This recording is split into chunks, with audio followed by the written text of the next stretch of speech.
MLC Dharmendra Bhardwaj, संघर्ष से विधान परिषद तक का राजनीतिक सफर। मेरठ की राजनीति में धर्मेंद्र भारद्वाज का नाम पिछले 1.5 दशक से तेजी से उभरने वाले नेताओं में लिया जाता है। उनका राजनीतिक सफर सीधे बड़े पद से शुरू नहीं हुआ। जिला पंचायत की राजनीति से शुरू, चुनावी हार, टिकट की प्रतीक्षा और संगठन में लगातार सक्रियता के बाद वर्ष 2022 में उन्होंने विधान परिषद तक का सफर तय किया। लेकिन सवाल है, आखिर धर्मेंद्र भारद्वाज ने यह मुकाम कैसे हासिल किया?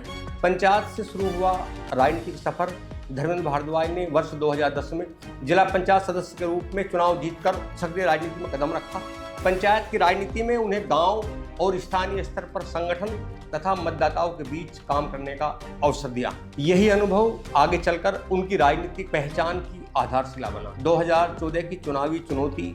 वर्ष 2014 में धर्मेंद्र भारद्वाज ने मेरठ सहारनपुर स्नातक विधानसभा परिषद से निर्दलीय प्रत्याशी के तौर पर चुनाव लड़ा। यह चुनाव उनके लिए बेहद महत्वपूर्ण था। उन्हें लगभग 22,000 वोट मिले और वो करीब 800 वोटों के अंतर से चुनाव हार गए। राजनीति में यह हार उनके सफर का अंत नहीं बनी, बल्कि आगे की तैयारी का दौर साबित हुई। भाजपा में प्रवेश। वर्ष 2016 में धर्मेंद्र भारद्वाज भाजपा में शामिल हुए। इसके बाद उनका फोकस केवल व्यक्तिगत चुनाव लड़ने पर नहीं, बल्कि पार्टी संगठन के साथ काम करने पर भी रहा। 2017 के विधानसभा चुनाव और 2019 के लोकसभा चुनाव में उन्होंने भाजपा प्रत्याशियों के लिए काम किया। हालांकि इस दौरान उन्हें स्वयं चुनावी टिकट नहीं मिल सका।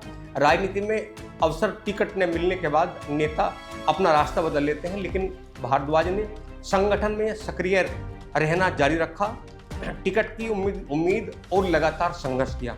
2021 में जिला पंचायत अध्यक्ष के चुनाव को लेकर भी उनका नाम चर्चा में रहा, लेकिन उन्हें पंचायत सदस्य का टिकट नहीं मिल पाया। इसके बाद 2022 में विधानसभा चुनाव में मेरठ शहर सीट से भी भाजपा टिकट के दावेदारों में शामिल रहे। पार्टी ने अंततः कमल शर्मा को प्रत्याशी बनाया। एक बार फिर टिकट नहीं मिला, लेकिन यही उनके राजनीतिक सफर की सबसे महत्वपूर्ण बात दिखाई देती है। लगातार राजनीतिक अवसर नहीं मिलने के बावजूद उन्होंने पार्टी से दूरी नहीं बनाई। 2022 में आया बड़ा राजनीतिक मोड़। वर्ष 2022 में भाजपा ने उन्हें मेरठ गाजियाबाद स्थानीय प्राधिकारी विधान परिषद सीट से उम्मीदवार बनाया। यह उनके लिए वर्षों की राजनीतिक मेहनत का बड़ा अवसर था। चुनाव में धर्मेंद्र भारद्वाज ने बड़ी जीत हासिल की और पहली बार उत्तर प्रदेश विधान परिषद पहुंचे।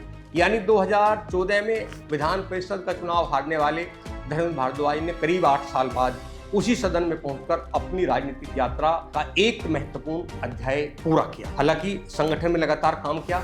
एमएलसी बनने के बाद उनकी राजनीतिक भूमिका केवल मेरठ तक सीमित नहीं रही। भाजपा ने उन्हें चुनावी जिम्मेदारियां भी दी। 2024 के लोकसभा चुनाव के दौरान उन्हें अलग अलग लोकसभा क्षेत्रों में पार्टी संगठन और चुनावी अभियान से जुड़ी जिम्मेदारियां दी गई। इससे यह संकेत मिला कि पार्टी नेतृत्व उन्हें केवल स्थानीय नेता के रूप में नहीं, बल्कि चुनावी प्रबंधन में भी उपयोगी मान रही है। संघर्ष की कहानी क्या कहती है? धर्मेंद्र भारद्वाज के राजनीतिक सफर को 3 चरणों में समझा जा सकता है। पहला चरण पंचायत की राजनीति। यहाँ उन्होंने जमीन स्तर पर अपनी पहचान बनाई। दूसरा चरण हार और इंतजार। 2014 में विधान परिषद चुनाव में हार, विधानसभा और पंचायत चुनाव में टिकट की कोशिश तथा संगठन में लगातार काम करना।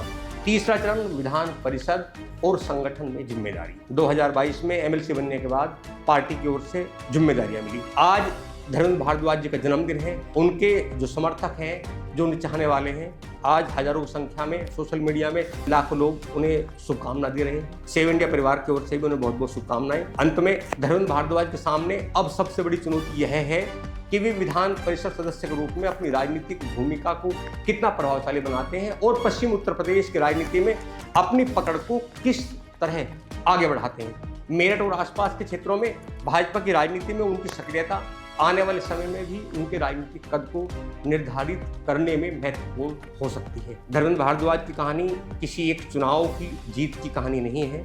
यह कहानी 2010 में पंचायत से शुरुआत और 2022 में उत्तर प्रदेश के सबसे बड़े सदन में पहुंचने की है। तो आप बने रहिए हमारे साथ। आपसे रिक्वेस्ट है, आप एक बार कमेंट बॉक्स में कमेंट जरूर करें, चैनल को सब्सक्राइब करें, वीडियो को शेयर करें। एक बार फिर पुनः धर्मेंद्र भारद्वाज जी को बहुत बहुत शुभकामनाएं।